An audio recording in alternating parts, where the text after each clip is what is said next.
Policymakers have their own choices. They have their own constraints, their own understanding, their own kind of... The policymakers are accountable. Scholars are not.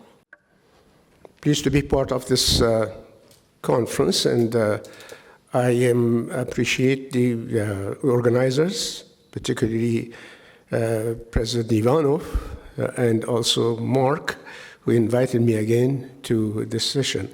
I've been attending cultural diplomacy meetings since 2007.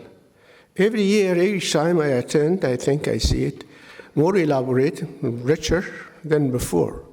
So I thank you for this. Well, I wanted to actually address the young leaders that speaking about peace is easier than bringing peace together. We are living in a very complicated, uncertain world, and so many actors who have competing demands. I teach one course on strategic influencing. When you make a decision, when you want to implement it, it is not easy. You have to deal with so many actors who either impede your actions or can actually ease your action or help your actions.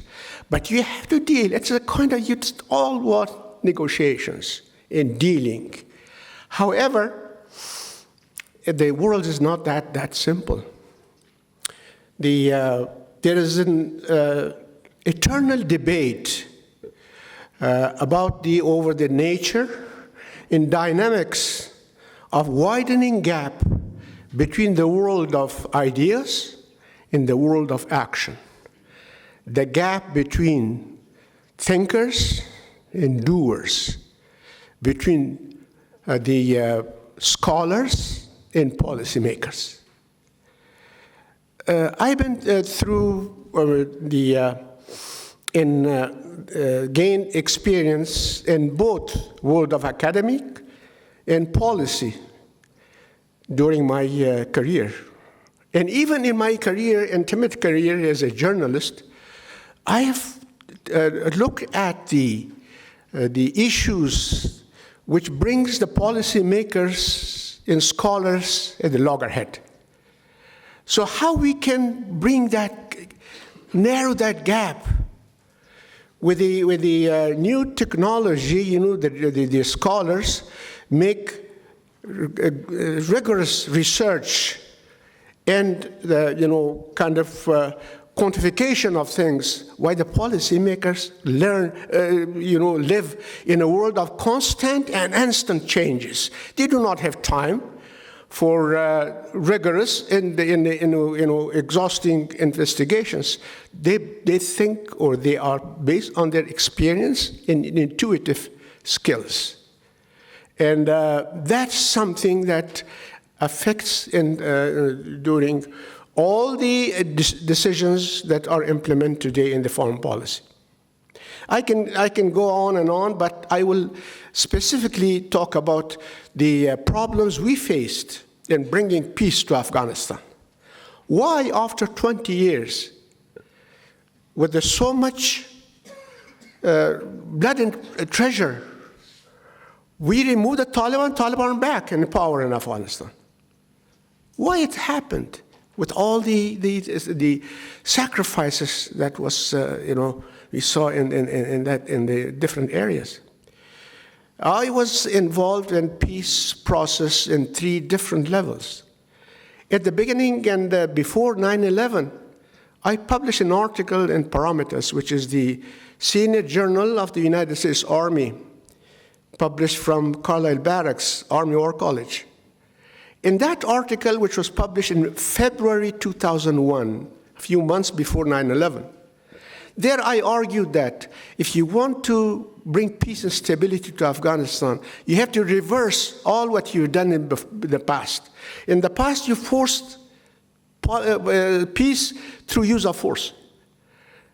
You use of force to bring peace. I think you have to find a way to bring kind of a political settlement by international cooperation, then enforce the peace, sustain it by force.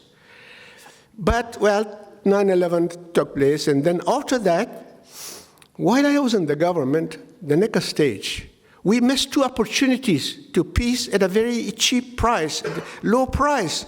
First was the Bonn Conference. In a Bonn Conference, only one side of the civil war were allowed to participate. A civil war ends in two ways. Either one side defeat the other one, and then bring peace, like you saw it in Sri Lanka. Or the two sides agree to a kind of a settlement, political settlement. Neither one took place in Afghanistan. The Taliban were removed of power, but not defeated. So what they did, they just left the country to the neighboring country and regroup themselves and come back. And they were not, at the same time, they were not allowed to participate in the peace negotiations in the Bonn Conference. Although Bonn Conference was not a peace conference, it was an emergency conference to actually fill the gap, the vacuum that was created by the fall of the Taliban. Now, the second time that, at that time, in the Bonn, I would remind you that in that time, 85% of Taliban was willing to join the peace process. But at that time, because of the mentality, by many actors, international actors, and Afghan actors were labeled as terrorists. So you do not negotiate with terrorists. 20 years later, you're negotiating with Taliban now, under very different conditions. And that was first the opportunity we missed. The second opportunity was 2003. When Taliban were convinced that they cannot win militarily, they actually came to us. At that time, I was Minister of Interior. Minister of Interior at that time actually also had all the local governments, provincial government after that ministry. It was a strong ministry. So they sent their they sent feelers that we are ready to negotiate with you. They were weak at that time. The government was strong. People supporting the government. Government was unified. That was the ideal time for negotiations. And we discussed it in the Security Council, and we agreed that, okay, let's talk to Taliban. So they came. They came, sent one person to me, to Minister of Defense, to President Karzai, and some others. They were high-ranking officials. The one who came to me to discuss this with me was the Chief Justice of the Taliban. And I asked him, what are their demands? What do you want? He said, immunity from prosecution, one. The second one is to allow us come here to operate as a political party. We'll disarm political party. I said, this is very easy. I can lobby for you for this. He said, no, it's not that easy. You are not alone. Your government is not united. You are different. Minister of Defense is different. Then you have the 40 countries here. There are intelligence agencies here. There are coalition forces here. There's ISAF here.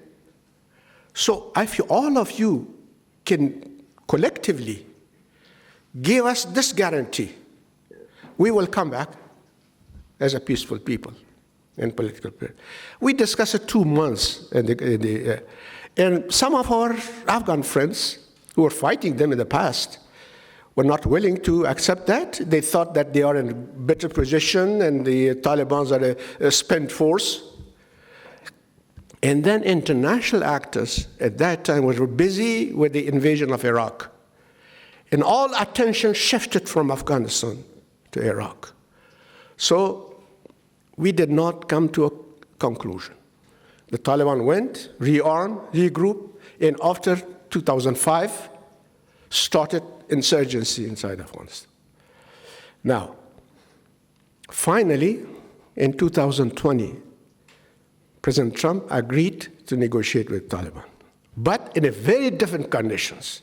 That was the time that Taliban thought that the U.S. is leaving. This negotiation of Doha is not a negotiation, it's an exit strategy for the United States. So why they should actually give much, to the Afghan government? Okay. The idea of Doha was this, that the United States several times tried to negotiate with Taliban. Taliban said, as long as foreign troops are in Afghanistan, we are not going to negotiate.